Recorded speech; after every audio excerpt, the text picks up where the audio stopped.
puasa itu bukan hanya berbicara tentang kewajiban puasanya, tapi bicara tentang infrastruktur. Bagaimana membangun ketaatan, bagaimana memiliki stimulus dalam beribadah yang dalam pandangan banyak manusia itu berat. Saudaraku, semakin besar satu event, ya, satu kegiatan, maka kita butuh persiapan yang semakin lama. Jadi untuk menyiapkan pernikahan sederhana mungkin hanya butuh kepanitiaan kecil dan persiapan 1 bulan gitu misalnya. Tapi kalau pernikahan yang megah besar, maka dia butuh waktu beberapa bulan untuk menyiapkan sebelum pergi haji, lebih panjang daripada menyiapkan diri sebelum pergi umrah. Begitulah Allah Subhanahu wa taala banyak sekali menyebutkan tentang satu peristiwa di dalam Al-Qur'an, yaitu hari kiamat, agar persiapan kita juga nggak main-main. Itu sesuatu yang besar dan pasti akan terjadi. Baik. Ramadan adalah momentum, peristiwa, dan kita mesti menyiapkannya sungguh-sungguh. Kita ini kalau bicara Ramadan biasanya cuma bulan Sya'ban. Padahal para sahabat dulu, mereka berkata kami itu sedih dengan kepergian Ramadan itu sampai 6 bulan berjalan. Syukran. Dan kami menyiapkan sebelum datang Ramadan itu dari sejak 6 bulan sebelumnya. Artinya 12 bulan dalam hidup para sahabat setiap tahunnya itu ada nafas-nafas semangat Ramadan. Dalam konteks ini kita paham bagi para sahabat kenapa Ramadan itu penting. Sebab dia bukan hanya sekedar bulan, tapi dia adalah gaya hidup. Ramadan adalah lifestyle para sahabat. Bagaimana Allah Subhanahu wa taala membangun kesadaran tentang pentingnya ibadah puasa di bulan Ramadan itu. Mari kita baca ayatnya dan kita melihat sisi akidah, sisi tauhid pada ayat itu. Allah berfirman, A'udzubillahi minasyaitonir rajim, ya ayyuhalladzina amanu kutiba alaikumus shiyam kama kutiba alal ladzina min qablikum la'allakum tattaqun. Ada beberapa frasa di dalam ayat tentang puasa ini yang masing-masing memiliki kedalaman makna. Kita akan coba ya, bedah satu-satu dari frasa itu. Biar kita merasa bahwa Allah Subhanahu wa taala itu sayang banget sama kita. Dan Allah menginginkan sesuatu yang besar dari syariat puasa ini.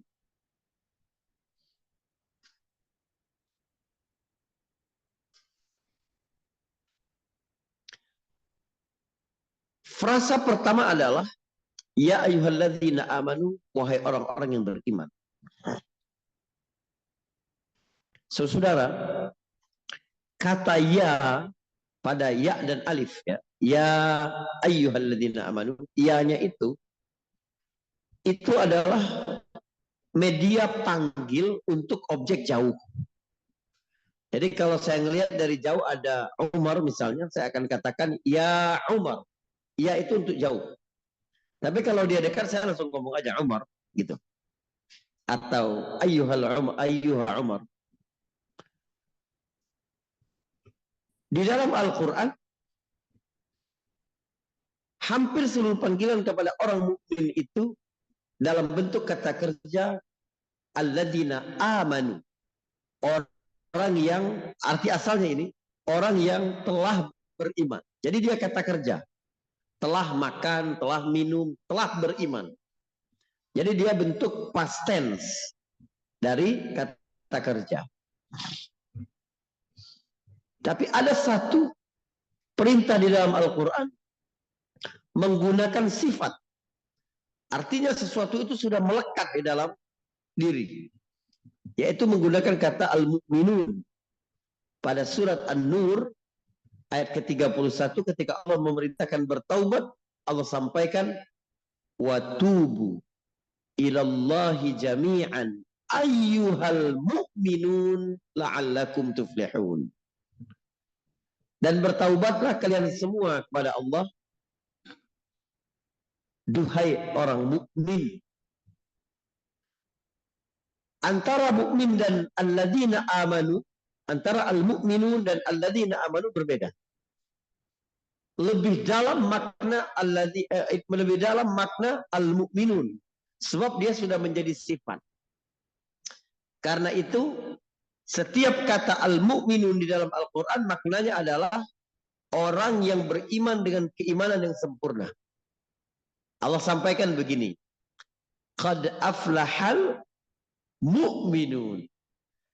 Yang jaya itu, yang sukses itu orang yang benar punya sifat mukmin yang lengkap, yaitu orang yang khusyuk dalam salatnya, orang yang bayar zakat, orang jaga kemaluan orang. Atau ketika Allah bercerita, innamal mu'minuna alladzina idza dzukirallah wajilat qulubuhum.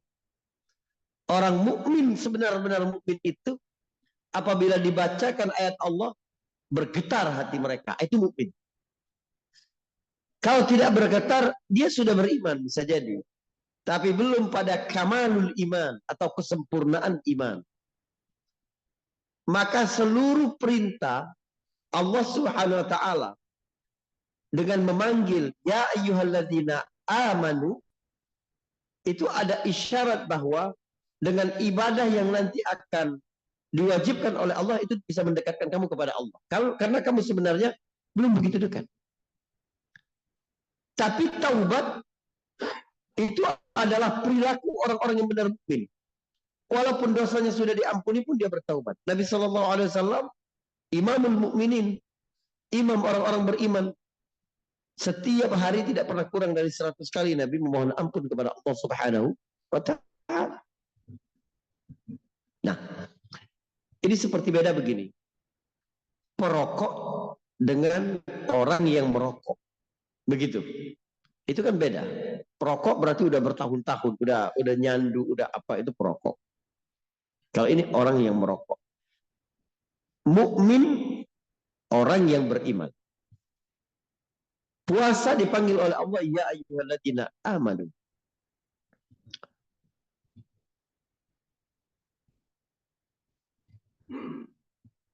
Abdullah bin Mas'ud, salah seorang sahabat Nabi Shallallahu Alaihi Wasallam yang sangat alim, halus pemahamannya tentang Al-Quran. Wajar ya, sebab Abdullah bin Mas'ud ini masuk Islam pertama-tama. Dalam satu versi disebutkan dia adalah orang ke-6 yang beriman. Mungkin maksudnya orang ke-6 dari pria dewasa. Dan dia didoakan oleh Nabi. Dia menawarkan diri kepada Nabi untuk melayani kebutuhan-kebutuhan Nabi. Dia yang menyiapkan air wudhu Nabi, dia yang menyiapkan untuk sholat Nabi. Sampai dia dipercaya masuk kamar Nabi itu kalau memang ada kepentingan dia mengambil sesuatu diperintahkan oleh Nabi Shallallahu Alaihi Wasallam. Jadi dia selalu mulazamah bersama Nabi Shallallahu Alaihi Wasallam. Nah, dia menyebut dirinya begini, Abdullah bin Mas'ud ini. Tidaklah satu ayat diturunkan kecuali aku tahu di mana dia turun dan dalam konteks apa, peristiwa apa dia turun. Jadi dia memang benar-benar paham tentang ayat-ayat Allah ini. Ibnu Mas'ud berkata, jika kamu membaca ya ayyuhalladzina amanu, maka pasang matamu baik-baik, pasang telingamu baik. Perhatikan benar-benar. Sebab setiap kali Allah mengatakan ya ayyuhalladzina amanu, setelahnya pasti ada perintah atau larangan dari Allah yang memiliki efek kepada dirimu. Dia akan memberi dampak baik dalam kehidupan. Subhanallah, ini menarik. Kenapa? Sebab Ibnu Mas'ud seperti menyampaikan dua hal pokok dalam agama. Pertama, yang mengerjakan perintah-perintah Allah itu adalah orang-orang yang di dalam hati mereka terdapat keimanan. Maka ketika kita mendengar perintah, ya ayyuhalladzina amanu, baca dalam Al-Quran, ada nggak perasaan di dalam diri kita itu terpanggil untuk melakukannya? Dan itu bukan hanya perintah puasa. Apapun perintah. Ketika Allah panggil, wahai orang yang beriman, dalam diri kita itu ada nggak perasaan bahwa aku ini orang beriman apa tidak? Jadi cara kita berinteraksi dengan Al-Quran adalah merasakan setiap ayat itu ditujukan kepada kita. Dan itu para sahabat dulu. Sehingga mereka berkesan sekali dengan setiap ayat yang diturunkan. Abu Talha, bapak tiri Anas bin Malik, datang ke Nabi Shallallahu Alaihi Wasallam dan berkata, ya Rasulullah, sudah turun ayat, lan tanalul birra hatta tunfiqu mimma tuhibbun. Ya Rasulullah, sudah turun ayat, tidak sempurna. Tidak mungkin kamu memperoleh derajat baik sampai kamu berinfak sesuatu yang kamu cintai. Aku yang paling kucintai adalah sumur Bayruha. Ada satu sumur dekat Masjid Nabawi itu, jernih sekali, dengan kebun-kebunnya. Kalau sekarang Bapak Ibu pergi umrah, posisinya itu masuk pintu 22. Jadi antara pintu 21 dan 22 itu antum masuk. Kalau antum masuk dari pintu 22, maka dia di sebelah kanan. Kalau masuk dari 21, dia sebelah kiri. Antara dua itu. Buka karpet pertamanya itu, ada keramik ya, yang memang tetap ditandai bulat seperti sumur. Itu adalah posisi sumur Bayruha, milik ayah tiri Anas bin Malik, pelayan Nabi Shallallahu Alaihi Wasallam. Dia berkata, ya Rasulullah, sudah turun ayat, lan tanalul birra hatta tunfiqu mimma tuhibbun. Bagaimana para sahabat merasakan begitu ayat diturunkan, itu punya dia, itu untuk dia. Baik itu baik atau itu buruk. Misal Ka'ab bin Qais, sahabat yang suaranya tinggi, ngomongnya itu keras, ya. Ketika turun ayat dalam surat Al-Hujurat, ya ayyuhalladzina amanu la tarfa'u aswatakum fawqa sautin nabi wa la tajharu lahu bil qawli kajahri ba'dikum li ba'd an tahbata a'malukum wa antum la tash'urun. Wahai orang-orang yang beriman, jangan kamu meninggikan suaramu di depan suara Nabi, di atas suara Nabi. Dan janganlah kamu memanggil Nabi itu seperti kamu manggil sesama kamu. Harus ada adab. Karena bisa membatalkan amalan-amalan kamu, pahala-pahala amal kamu, dan kamu tidak sadar. Betapa sedihnya Ka'ab. Ya Allah Subhanahu wa taala menurunkan ayat ini untuk dia mengurung diri di rumah, tidak mau berjumpa dengan Rasulullah SAW, sedih, malu sama orang-orang. Sampai Nabi merasa, mana Ka'ab? Kok nggak ada? Nabi perintahkan para sahabat, masya'nu Ka'ab. Coba lihat, ada masalah apa Ka'ab? Apakah dia sakit, kata Nabi. Maka sahabat pergi ke rumah Ka'ab. Kata Ka'ab, tidak, aku tidak sakit. Tapi aku ini ahli neraka. Ya Allah. Sahabat ya. Begitu sensitifnya dengan ayat Allah Subhanahu wa taala. Kita enggak, kalau bicara tentang orang-orang kafir, orang-orang munafik, ahli maksiat, merasa untuk orang lain. Allah Subhanahu wa taala bercerita tentang kewajiban berbuat baik kepada orang tua. Ngomong ke anak kita, tuh nak harus berbuat baik kepada orang tua. Bukan, ayat itu bukan untuk anakmu, untuk dirimu. Sebab setua apapun engkau adalah anak bagi orang tua. Mau dia sudah wafat, mau dia masih hidup. Kewajiban berbakti kepada orang tua ada pada setiap manusia. Itu cara kita baca ayat. Apapun yang Allah sampaikan dalam Al-Quran untuk kita. Ini enggak. Setiap kali baca Quran, wah ini kena sebulannya. Ini si fulan banget ini. Jangan. Lihat Ka'ab. Apa kata dia? Aku di ahli neraka. Sebab sudah turun ayat, ya ayyuhalladzina amanu la tarfa'u aswatakum fawqa sawtin nabi. Suaraku kencang di depan Nabi. Pergi sahabat yang jenguk tadi, Mu'ad. Pergi ke Nabi cerita, ya Rasulullah, dia enggak sakit. Coba dia bilang begini-begini. Apa kata Nabi? Bal huwa min ahlil jannah. Tidak. Ka'ab adalah penduduk surga. Subhanallah. Karena kekhawatirannya itu, malah dia dapat jaminan dari Nabi. Sebab yang dimaksud meninggikan suara di atas suara Nabi itu bukan ton suara, bukan. Tapi ngototnya, gitu loh. Membantah Nabi atau berbicara tentang agama lebih dari Nabi. Berani sekali. Banyak orang sekarang kena penyakit ini. Dan itu dapat membatalkan pahala-pahala amalan. Kalau ditanya tentang hukum, ditanya tentang syariat, ringan sekali jawab. Menurut saya pikir begini nggak apa-apa. Jangan.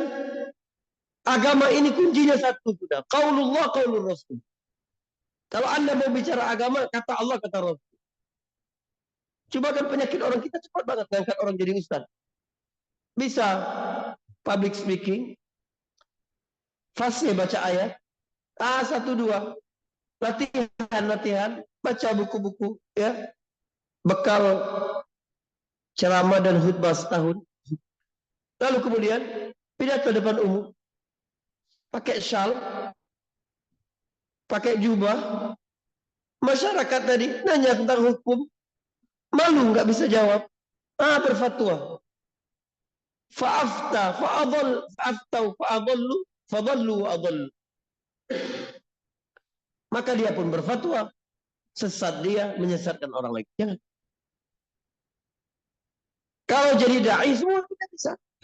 Ngajak orang sholat subuh, ngajak orang ninggalin judi online, ngajak orang beli slot, ya kan? Jangan beli slot.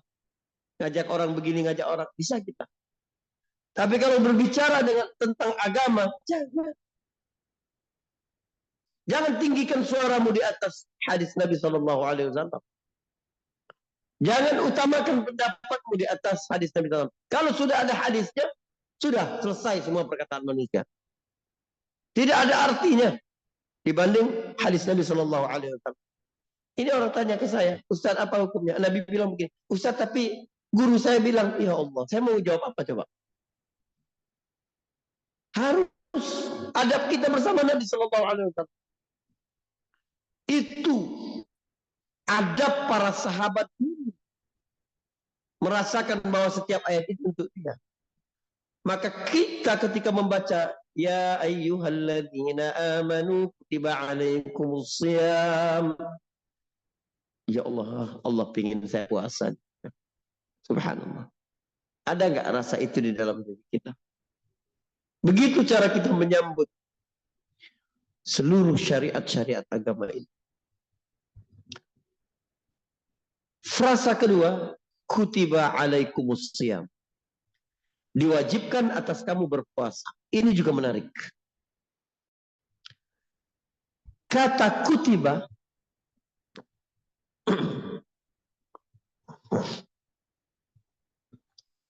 itu untuk menunjukkan kewajiban yang besar. Sebab arti asal kutiba itu dicatat, didokumentasikan. Itu kutiba. Kataba menetapkan, mendokumentasikan, menulis, mencatat. Kitabun, kitab. Catatan, dokumentasi. Jadi kutiba artinya diwajibkan plus didokumentasikan. Sesuatu yang didokumentasikan itu sesuatu yang penting. Kita kalau pinjam uang sebentar, misalnya pas ke depan beli lontong, lupa bawa duit. Ada kawan kita, aku pinjam dulu. Kira-kira dicatat apa? Oh, nanti beli materai dulu, mau beli catat. Kamu pinjam uang 15.000. Apa enggak? Enggak kan? Tapi kalau transaksi besar, pinjaman besar, catat. Dokumentasikan. Penting itu. Jadi tingkatannya itu wujibah, diwajibkan. Di atasnya lagi furido, difardukan. Di atasnya lagi kutiba, didokumentasikan.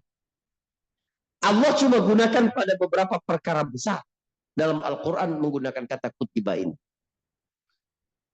Kutiba alaikumul qital. Diwajibkan atas kamu berperang. Berat bagi manusia. Kutiba alaikumul qisas. Diwajibkan atas kamu menegakkan hukum qisas. Kutiba alaikum idza hadara ahadukumul maut. Diwajibkan atas kamu ketika menjelang kematian menulis wasiat. Itu berat, orang menulis wasiat itu berat sekali. Ya, padahal dia enteng sekali tinggal menulis. Tapi kalau kita sakit, disodorin anak kita kertas sama pena tulis wasiat, marah. Kenapa marah? Kenapa marah? Ya, orang sehat aja bisa mati.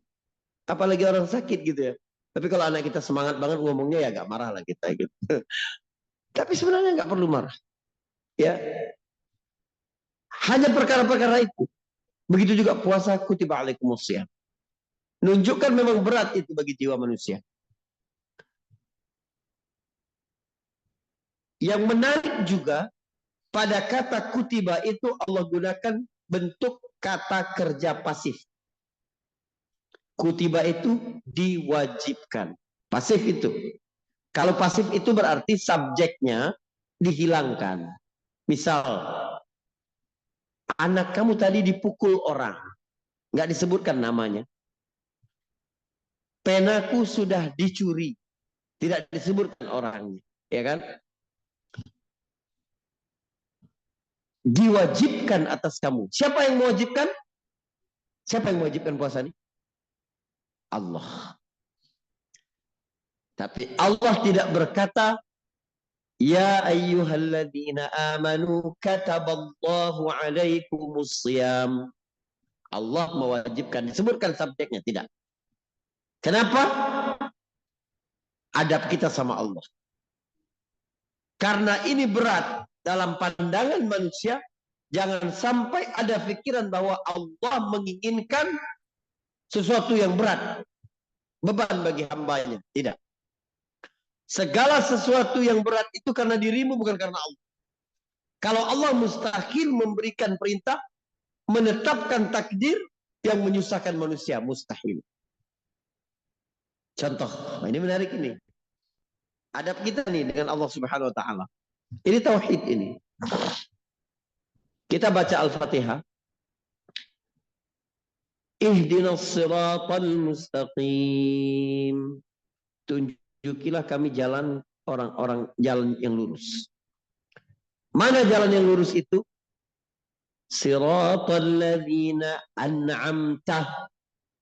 Yaitu jalan orang-orang yang engkau beri nikmat. Disebut tidak subjeknya. Siapa yang memberi nikmat? Engkau, Allah. Tapi ketika menyebut orang yang engkau murkai, kita tidak berkata ghairil ladzina ghadabta alaihim, bukan orang-orang yang engkau murka, bukan. Tapi dalam bentuk pasif, ghairil maghdub, bukan orang-orang yang dimurkai. Sebab sifat Allah dekat kepada pemberi nikmat. Sifat Allah dekat kepada rahmat. Jadi kalau seseorang dimurkai oleh Allah, bukan dari Allahnya, bukan. Tapi sebabnya dari manusia. Subhanallah. Contoh lain dalam Al-Quran. Ya, saya nggak bahas puasanya nggak hari ini. Banyak ustaz yang bahas nanti, ya kan.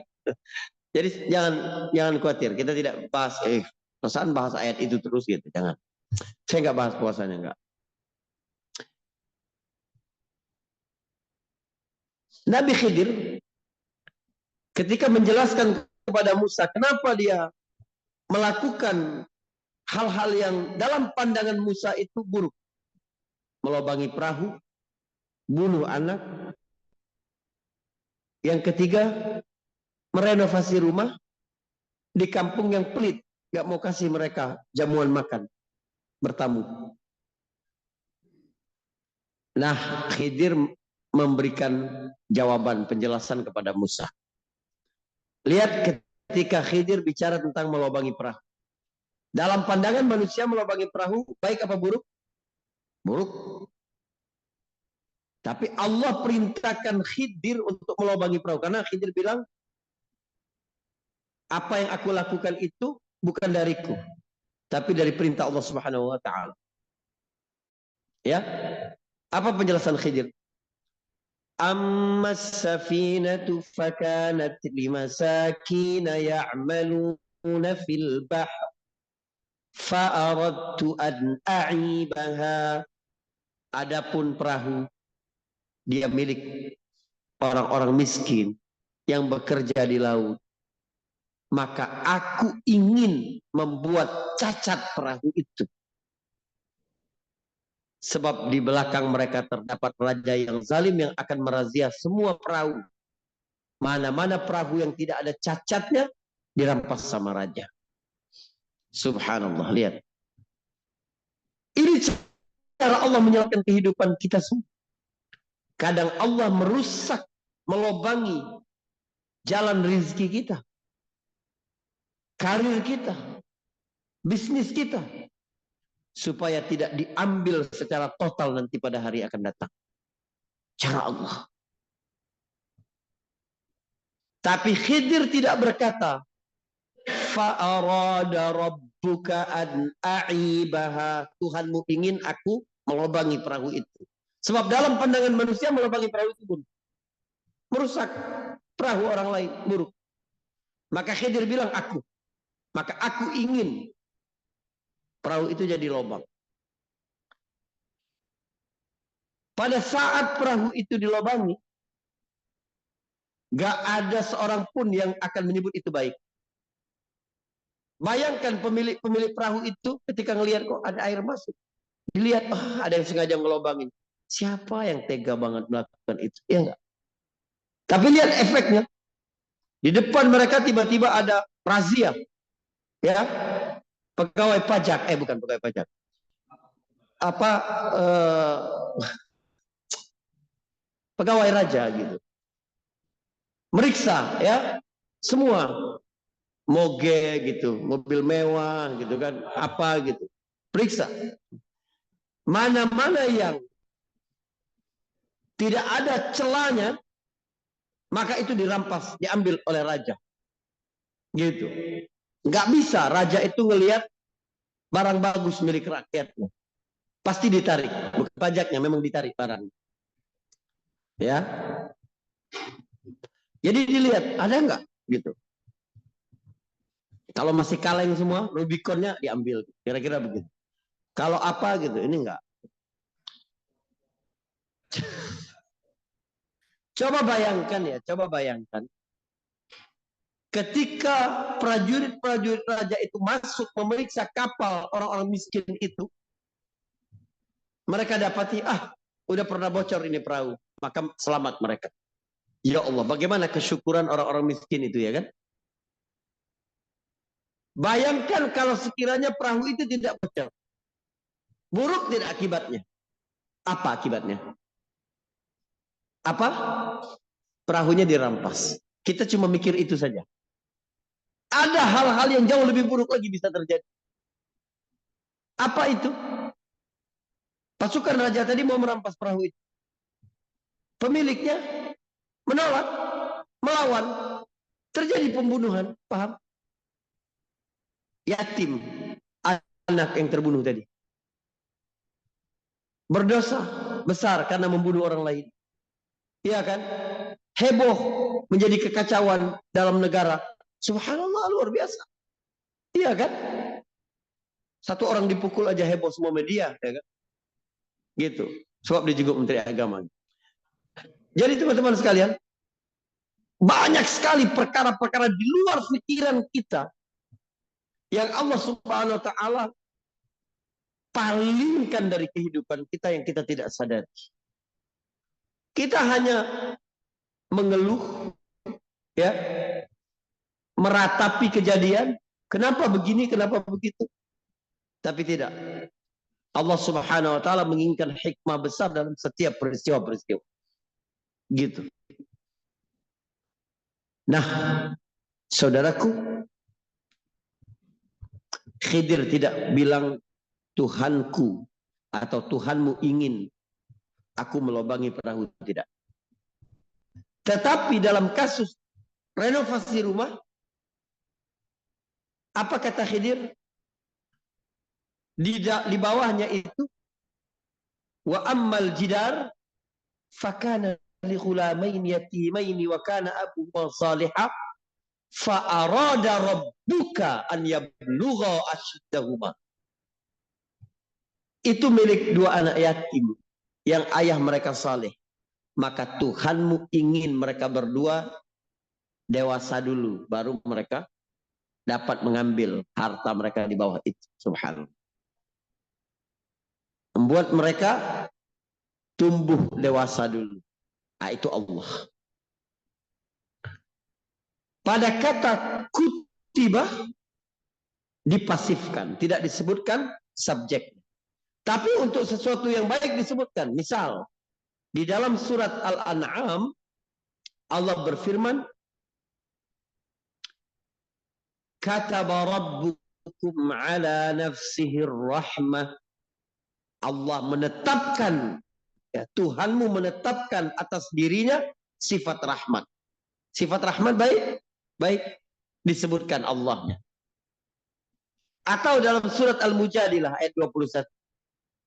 Kataballahu la aghlibanna ana wa rusuli. Allah menetapkan aku dan Rasulku lah yang pasti jadi pemenang. Atau di ayat berikutnya, ayat 22. Ulaika kataba fi qulubihimul iman. Mereka itu, dia, Allah tetapkan keimanan dalam hati mereka. Jadi, memberi hidayah, memberi kemenangan, memberi nikmat, satu yang baik di mata manusia, Allah sebutkan subjek. Paham? Tapi, puasa di mata manusia berat. Kutiba alaikumusiyam. Allah tidak sebutkan. Tapi apakah benar puasa itu sebenarnya berat? Hakikatnya puasa itu ringan. Kenapa? Sebab asyam artinya adalah al-imsak, menahan, atau at-tarku li syai', meninggalkan sesuatu. Itu asyam. Ini membuat dia unik dibanding ibadah-ibadah yang lain. Maka pada sisi ini kita akan sadari bahwa betapa ringannya orang yang melakukan puasa itu menghadapi banyak beban-beban dalam kehidupan. Kenapa? Perhatikan. Ini keunikan puasa dibanding ibadah yang lain. Ibadah yang lain itu sifatnya aktif. Melakukan sesuatu. Ada gerakan, ada biaya, ada ucapan gitu ya. Ada kesungguhan. Puasa ini tidak. Dia meninggalkan sesuatu. Tidak makan, tidak minum, tidak berhubungan suami istri, tidak berkata-kata ya jorok, tidak berkata-kata ya bodoh gitu. Maka itu banyak meringankan hidup manusia sebab rupanya semakin banyak manusia memiliki keinginan, maka semakin menderita hidup dia. Benar. Kita ini makin banyak keinginan, makin susah. Percaya saya. Setiap hari ada siklus berulang-ulang dalam diri manusia itu. semua organ-organ tubuhnya itu mengirimkan pesan agar keinginan-keinginannya dipenuhi. Mata kita berkata kepada diri kita, aku ingin melihat ini, aku ingin memandang itu, aku ingin pergi ngelihat ke sini, ke sini. Subhanallah, lihat keinginan mata. Telinga, aku ingin menikmati ini, aku ingin mendengar ini, aku ingin, subhanallah. Ya kan, enak. Pengen dengar gosip paling bagus hari ini itu apa, ibu tahu? Ya, gimana sih perkembangan ceritanya si artis itu, kan gitu. Telinga kita ingin, banyak keinginannya. Lambung kita juga begitu. Ingin makan ini, ingin makan itu, ingin ke kuliner ini, ingin terus begitu. Kemaluan juga begitu. Tangan, aku ingin meraih ini, aku ingin dapatkan ini, aku ingin mencapai ini, aku ingin, kan begitu. Kaki, aku ingin melangkah ke sini, aku ingin pergi ke situ, aku ingin. Semua organ-organ tubuh dalam diri kita itu mengirimkan pesan agar keinginannya itu dipenuhi. Ketika puasa, Allah Subhanahu wa taala mendidik manusia untuk melemahkan keinginan-keinginan itu dan hanya menguatkan suara hati manusia. Lihat kata Nabi tentang puasa, Ya ma'syarasy syabab, man istata'a minkumul ba'ah falyatazawwaj. Wahai sekalian pemuda, barang siapa yang mampu untuk menikah, maka menikahlah, kata Nabi. Sebab itu lebih menundukkan pandangan dan lebih suci bagi kemaluan. Tapi kalau tidak mampu, fa'in lam yastati' fa'alaihi bisyam. Maka solusinya dengan puasa. Fa'innahu lahu wija. Sebab puasa itu adalah penetralisir dari keinginan-keinginan. Ini puasa. Sebenarnya dia mudah. Karena itu dalam rangkaian ayat puasa Allah berkata, yuridullahu bikumul yusra wala yuridu bikumul usra. Allah menginginkan kemudahan untukmu, Allah tidak menginginkan kesulitan. Subhanallah. Jadi yang paling banyak menderita di dunia ini yang paling banyak keinginan. Bapak-bapak coba cek ya di rumah. Keranjang belanja di e-commerce akun istri-istri Anda itu, lihat itu. Iya, coba di check out biar nggak banyak keinginan. Tapi dia cek, dia masukin keranjang baru lagi, Ustaz. Gitu ya, Ibu. Baik. Semakin sedikit keinginan, semakin kita ini bahagia, insya Allah. Ya. Barulah kemudian Allah katakan, kama kutiba 'alal ladzina min qablikum, sebagaimana diwajibkan kepada umat terdahulu. Tapi waktunya sudah, karena ini panjang bahasannya, teman-teman. Ya, insya Allah bermanfaat. Sebab pokoknya kalau makanan udah datang berarti Ustaz harus berhenti bicara. Cukup. Ya, saya izin dulu. Mungkin ada pertanyaan atau diskusi, silakan.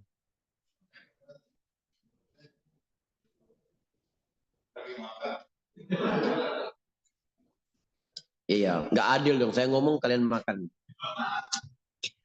Silakan ya kalau ada mau bicara, insya Allah. Semoga bermanfaat tapi hari ini, insya Allah. Gitu.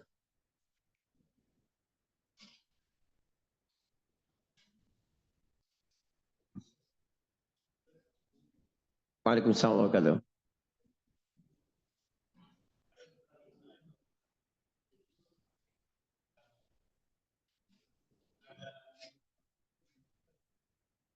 Ya,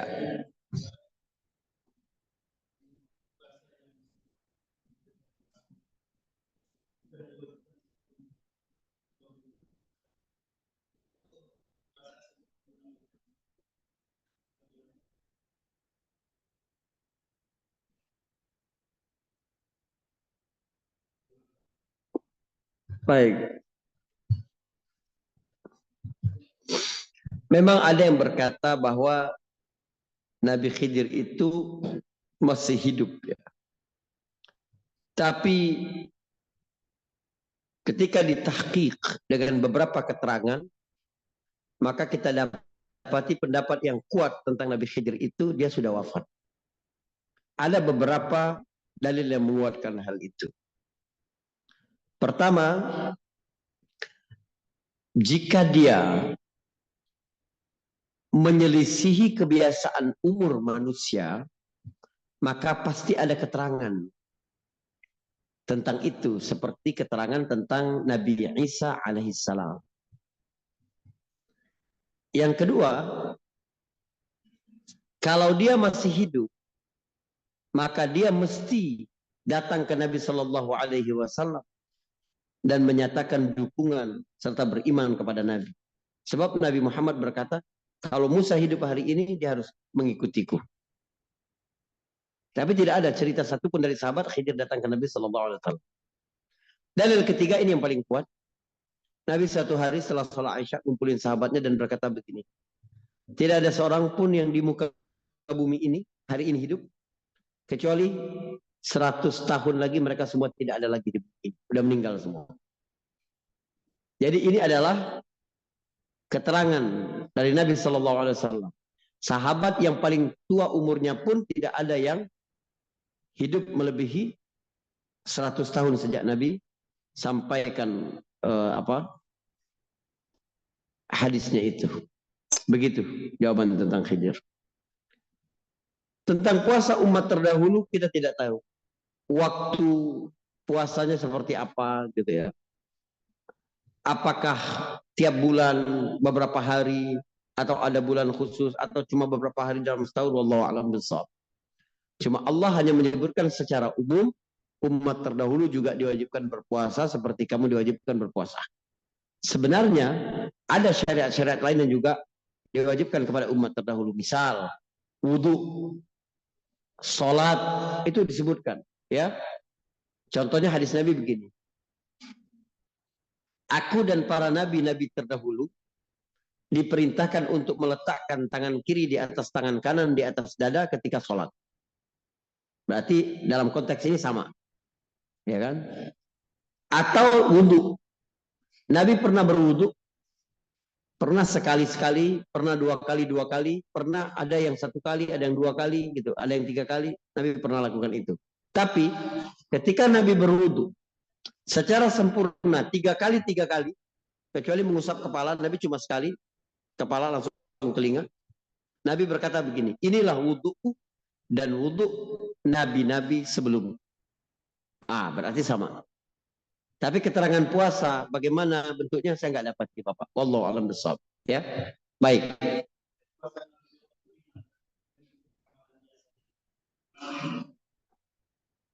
Itu juga. Wallahu a'lam bishawab. Ya, itu kan dalam konteks puasa sunnah ya. Kita mengikuti puasa Daud juga sebagai puasa sunnah. Ya. Kalau di dalam hadis itu zahirnya menyebutkan itu adalah amalan personal Nabi Daud. Sebab Nabi bilang sum yauman wa aftir yauman fadzalika siyamu Daud. Puasalah sehari, berbukalah sehari, karena yang demikian itu adalah puasa yang dibiasakan oleh Daud alaihissalam. Begitu. Jadi kepada personal Nabi Daudnya. Ya, gitu. Yang lain silakan. Kalau ada, ibu-ibu ada? Ya. Berapa isi keranjangnya? Oh, belum. Baik. Iya.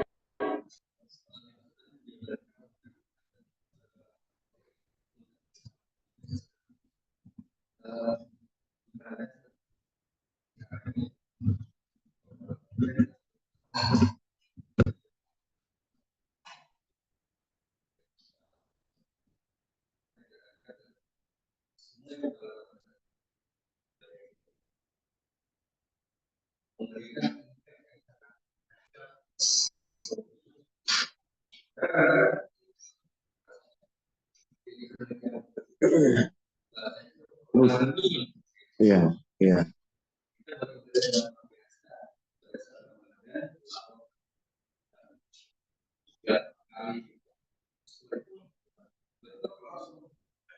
Ya.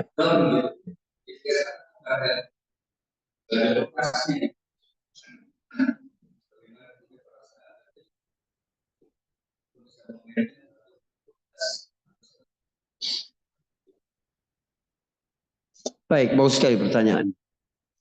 Jadi sharing kita pagi hari ini sebenarnya dalam rangka untuk menjawab itu, Pak. Ya, bagaimana kita menjadikan setiap ibadah itu meaningful. Ya, jadi ada meaningfulness.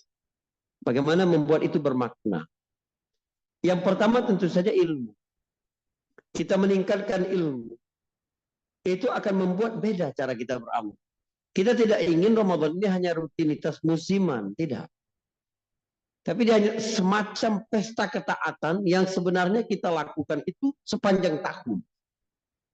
Maka seluruh infrastruktur tadi, bagaimana membangun keimanan, prasangka baik kepada Allah, merasakan syariat itu sebagai mudah, sebagai bentuk kasih sayang Allah, sebagai kebaikannya akan kembali kepada kita, itu membuat kita mesti punya efek lebih besar daripada sekedar menjalankan kewajiban tanpa tahu ilmunya. Itu yang pertama, ilmu. Harus kita upgrade ilmu kita itu.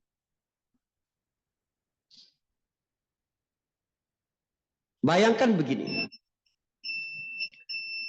seorang yang berwudu hanya sekedar memenuhi syarat sholat dengan orang yang berwudu dengan kesengajaan bahwa sebagaimana yang dijanjikan oleh Nabi, berwudu itu dapat menghilangkan dosa-dosa. Ketika membasuh wajah, dosa-dosa yang dilakukan oleh wajah. Ketika membasuh tangan, itu pasti semangatnya berbeda. Khusyuknya berbeda. Orang tanya ke saya, Ustadz, gimana caranya khusyuk dalam sholat? Saya jawab, kamu harus khusyuk dari mulai wudhu. Jadi memang ada perasaan bahwa kita ini sedang mensucikan diri kita. Baik secara fisik atau ruh. Baru kemudian menghadap Allah Subhanahu wa ta'ala dalam keadaan itu. Nah, itu perlu selalu di-upgrade ilmu kita berkaitan dengan Ramadan, sholat, wudhu, dan ibadah-ibadah lain. Yang kedua, ya, adalah keseimbangan, muwazanah. Ya. Dalam ibadah itu penting sekali. Salman Al-Farisi pernah menegur saudaranya, ya, muslimnya yang disaudarakan oleh Nabi, yaitu Abu Darda, karena tidak seimbang hidup. Kalau kehidupan ini tidak seimbang, bahwa diri kita punya hak, keluarga punya hak, istri punya hak, anak punya hak, ya, kemudian mata kita punya hak, telinga kita punya hak, kita jadi tahu. Kita akan semangat dan istiqamah dalam melakukannya. Tapi kalau biasanya yang langsung ngebut langsung gitu, seolah-olah tidak ada kegiatan lain Ramadan itu kecuali ibadah-ibadah syairiyah saja, itu biasanya bertumbangan nanti di akhir Ramadan. Gitu. Ya. Jadi jangan apa namanya? Tidak memperhatikan muazanah atau keseimbangan dalam beramal. Nah, itu. Jadi ilmu muazanah. Yang ketiga tentu saja doa. Sebab Allah lah yang memberikan nikmat istiqamah dalam diri seseorang. Allah mengajarkan kita, Rabbana la tuzigh qulubana ba'da idh hadaitana. Ya Allah, jangan gelincirkan hatiku setelah dia dapat hidayah. Nabi mengajarkan kita doa, yang muqallibal qulub tsabbit qalbi ala dinik, ala ta'atik. Itu apa? Biar sebab kita tahu pemegang keistiqomahan itu adalah Allah Subhanahu wa taala. Berikutnya adalah bergaul dengan orang-orang yang saleh, tentu saja. Ya. Ketika Ramadan, kenapa mudah bagi kita untuk melakukan banyak amal ketaatan? Karena semua orang melakukan ketaatan. Ketika di luar Ramadan, orang berhenti berbuat ketaatan. Kamu cari siapa yang masuk. Nah, berada dalam cycle itu, insya Allah itu memudahkan kita. Mungkin ini beberapa tips saja, ya, untuk mengingatkan sebenarnya kita sudah tahu. Baik. Yang lain ada lagi? Ya, baik.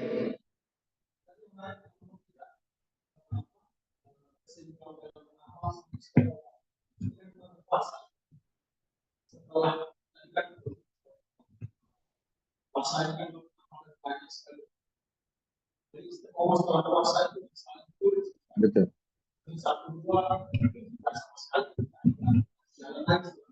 Ya.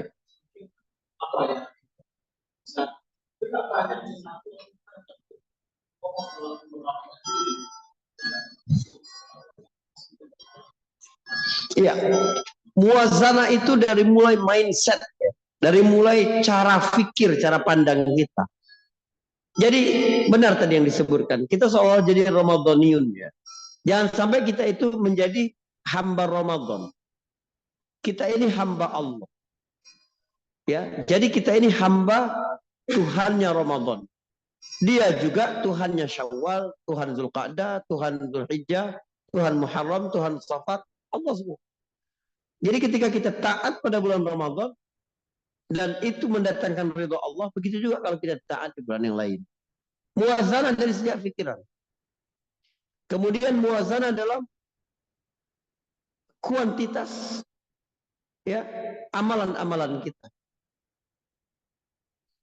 Maksudnya begini, muwazanah dalam rutinitas. Kita jangan sampai ketika Ramadan itu misalnya sampai setiap malam tidak tidur sama sekali, beribadah kepada Allah Subhanahu wa taala. Itu tidak akan mampu sepanjang tahun. Tapi Anda melatih diri mulai bangun sepertiga malam terakhir. Melatih diri untuk tidak makan secara berlebihan. Melatih diri untuk bersedekah kepada orang-orang miskin. Itu bisa. Tapi rasakan, ya, kenikmatan ketika kita melakukan itu. Biar experience-nya itu dapat dan kita merasakan kebahagiaan yang sama ketika kita melakukannya di luar Ramadan. Tapi kalau tidak seimbang memang susah. Ya. Jiwa manusia merasa berat pada sesuatu yang tidak imbang dalam hidupnya. Ya, begitu. Ada lagi enggak? Jika tidak ada saya akhiri, ya. Semoga bermanfaat sekali lagi. Saling doakan teman-teman sekalian, ya. Insyaallah Allah Subhanahu wa taala berikan kita kekuatan untuk melaksanakan ibadah Ramadan tahun ini, ya. Banyak sekali saudara kita yang kita nggak nyangka, ya, masih ketemu kita di Ramadan yang lalu, sekarang tidak berjumpa lagi dengan kita. Mereka nggak pernah mengira Ramadan tahun lalu itu adalah Ramadan terakhir mereka. Begitulah mungkin kita tidak mengira bahwa ini bisa jadi Ramadan terakhir kita. Maka gunakan kesempatan ini dengan baik. Insya Allah akan berbuah ketakwaan seperti tujuan utama diwajibkannya berpuasa ini. Barakallahu fikum, ya. Subhanakallahumma bihamdik. Asyhadu an la ilaha illa anta astaghfiruka wa atubu ilaik. Assalamualaikum warahmatullahi wabarakatuh.